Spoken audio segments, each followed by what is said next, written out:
Нові імена політв'язнів та підтримка Кримської платформи. Третій комітет 76-ї сесії Генеральної асамблеї ООН затвердив оновлений проект резолюції «Ситуація з правами людини у тимчасово окупованих Криму і Севастополі». Ключовими нововведеннями стали відображення у назві резолюції статусу Криму як тимчасово окупованого півострова, підтримка співпраці у Кримській платформі, наголос на відповідальності Росії за дотримання прав кримських татар як корінного народу Криму, вимога скасувати вироки, винесені заочно лідерам кримсько-татарського народу. Документ закликає Росію припинити безпідставні затримання та арешти жителів Криму. Вимагає звільнити громадян України, які незаконно утримуються за ґратами. Зокрема, еміра Усейна Коку, Галину Долгополову, Сервіра Мустафаєва, Владислава Єсипенка, Нарімана Джеляла та інших політичних в'язнів Кремля. Резолюції щодо ситуації з правами людини у Криму ООН приймає вже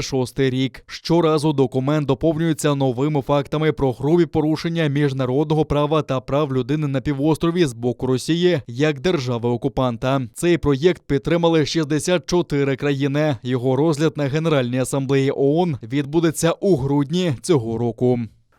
Нам вдалося включити першу згадку Кримської платформи та її підтримку до проєкту посиленої резолюції Генеральної асамблеї ООН щодо ситуації з правами людини в Криму. Вчора ця резолюція пройшла комітет. Очікуємо на ухвалення в грудні на сесії Генасамблеї.